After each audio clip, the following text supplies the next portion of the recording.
Hello my dears, happy Vishu to all. എല്ലാവർക്കും സമ്പൽ സമൃദ്ധിയുടെയും ഐശ്വര്യത്തിൻ്റെയും നല്ലൊരു വിഷുക്കാലം ആശംസിക്കുന്നു. ഇത്തവണ മറ്റൊരു വിഷു കൂടി പെട്ടെന്ന് ഓടിയെത്തിയതുപോലെ അല്ലേ. 2025 എല്ലാവർക്കും നല്ലൊരു ഇയർ ആയിരിക്കട്ടെ എന്ന ആദ്യം തന്നെ വിഷയമാണ്. മറ്റൊന്നുമല്ല, ഒരുപാട് കാര്യങ്ങൾ പ്രൊക്കാസ്റ്റ് ചെയ്ത് റീസ്റ്റാർട്ട് ചെയ്ത് അല്ലെങ്കിൽ പുതിയ കാര്യങ്ങൾ ചെയ്യുന്നതിനൊക്കെ വേണ്ടിയിട്ട് നമ്മൾ കാത്തിരിക്കുന്ന ഒരു ടൈം പീരീഡ് തന്നെയാണ് ഇത്.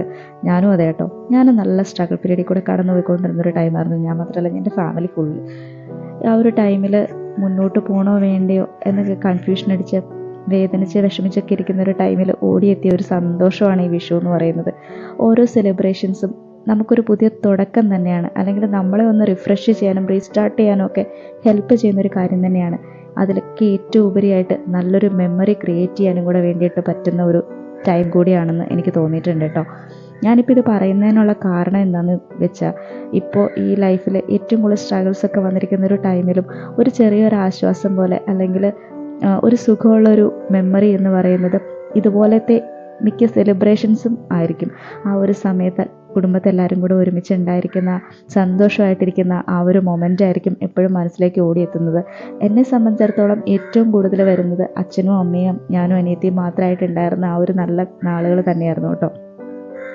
മുമ്പൊക്കെ ആണെങ്കിലും അപ്പ, അമ്മ, ഞാൻ, ചാരു, ഞങ്ങളെല്ലാവരും കൂടി മാത്രമായിട്ട് സെലിബ്രേറ്റ് ചെയ്തുകൊണ്ടിരുന്ന നല്ല മൊമെൻറ്റ്സ്, അതിൽ ഏറ്റവും ഇമ്പോർട്ടൻ്റ് ആയിട്ടുള്ള ഒന്ന് തന്നെയാണ് ഈ വിഷു എന്ന് പറയുന്നത്. കണി ഒരുക്കുന്നതിന് വേണ്ടിയിട്ടും കണിക്കൊന്നപ്പൂ തേടിയുള്ള യാത്രയും തറവാട്ടിൽ പോയി കണിക്കൊന്നപ്പൂ പറിച്ചുകൊണ്ട് വരുന്നതും ഒക്കെ ഏറ്റവും നല്ല മെമ്മറീസ് തന്നെയാണ്. അത് കഴിഞ്ഞിട്ട് വീട്ടിൽ കണി ഒരുക്കി തറവാട്ടിലേക്ക് പോകുന്നു, അവിടെ എല്ലാവരും കൂടി സദ്യ ഒരുക്കുന്നു, കഴിക്കുന്നു.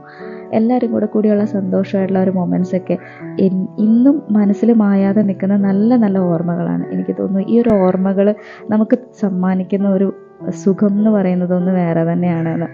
ഇപ്പം ശരിക്കും അത് എന്താ പറയുക, ഏറ്റവും കൂടുതൽ സന്തോഷം തരുന്നതും അതേസമയം അറിയാതെ ഒന്ന് കണ്ണ് നനയ്ക്കുന്നതുമായിട്ടുള്ള മെമ്മറീസിന് ഞാൻ ഒരുപാട് ഇഷ്ടപ്പെടാറുണ്ട് കേട്ടോ. അതുകൊണ്ടാണ് ഞാൻ ഇങ്ങനെയൊക്കെ പറഞ്ഞത്. എന്തായാലും കണിയൊരുക്കങ്ങളെല്ലാം കഴിഞ്ഞ് രാവിലെ തന്നെ വെളുപ്പിന് തന്നെ എഴുന്നേറ്റ് ഞങ്ങൾ കണി ദർശനം നടത്തി.